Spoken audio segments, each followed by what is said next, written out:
Put God first. Put God first in everything you do. Everything that you think you see in me, everything that I've accomplished, everything that you think I have, and I have a few things, everything that I have is by the grace of God. Understand that. It's a gift. I was sitting in my mother's beauty parlor, and I'm looking in the mirror, and I see behind me this woman under the dryer. And every time I looked up, she was looking at me, just looking me in the eye. And I didn't know who she was, and I said, she said, somebody give me a pen, give me a pencil. I have a prophecy. March 27, 1975. She said, boy, you are going to travel the world and speak to millions of people. Now, mind you, I was flunked out of college. I'm thinking about joining the army. I didn't know what I was going to do, and she's telling me I'm going to travel the world and speak to millions of people. Well, I have traveled the world, and I have spoke to millions of people. But that's not the most important thing, the success that I had. The most important thing is that what she taught me and what she told me that day has stayed with me since. I've been protected. I've been directed. I've been corrected. I've kept God in my life, and it's kept me humble.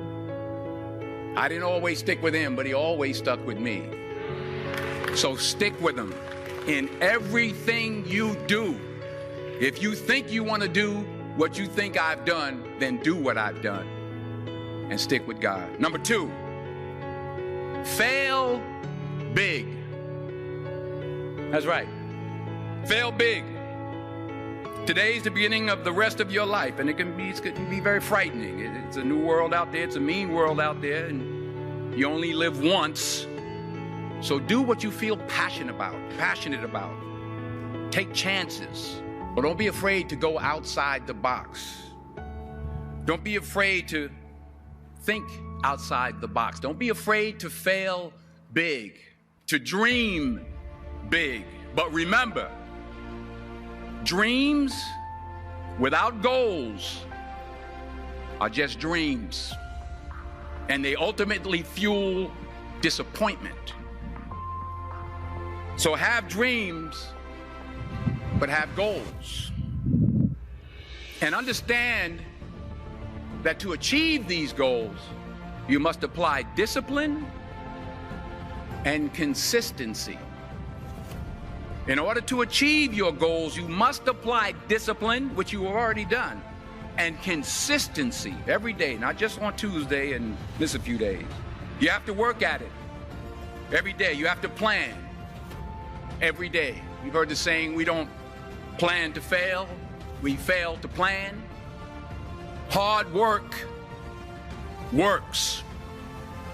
Working really hard is what successful people do. Remember that. Just because you're doing a lot more doesn't mean you're getting a lot more done. Don't confuse movement with progress. My mother told me, she said, yeah, because you can run in place all the time and never get anywhere. So continue to strive, continue to have goals, continue to progress. You'll never see a U-Haul behind a hearse. I'll say it again. You'll never see a U-Haul behind a hearse. I don't care how much money you make, you can't take it with you. And it's not how much you have. It's what you do with what you have. We all have different talents. Some of you will be doctors, some lawyers, some scientists, some educators, some nurses. The most selfish thing you can do in this world is help someone else. Why is it selfish? Because the gratification, the goodness that comes to you, the good feeling that I get from helping others, nothing's better than that. Nothing's better than that. Not jewelry, not big house I have, not the cars, but it's the joy. That's where the joy is, in helping others. That's where the success is, in helping others. Finally, I pray that you put your slippers way under the bed tonight, so that when you wake up in the morning, You have to get on your knees to reach them. And while you're down there, say thank you for grace. Thank you for mercy. Thank you for understanding. Thank you for wisdom. Thank you for parents. Thank you for love. Thank you for kindness. Thank you for humility. Thank you for peace. Thank you for prosperity. Say thank you in advance for what's already yours. It's how I live my life. That's why I am, one of the reasons why I am today. Say thank you in advance for what is already yours. True desire in the heart for anything good is God's proof to you, sent beforehand to indicate that it's yours already. I'll say it again.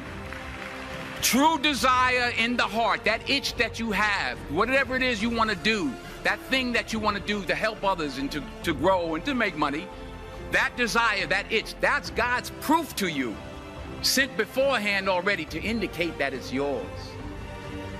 And anything you want good, you can have. So claim it. Work hard to get it. When you get it, reach back. Pull someone else up. Each one, teach one. Don't just aspire to make a living. Aspire to make a difference.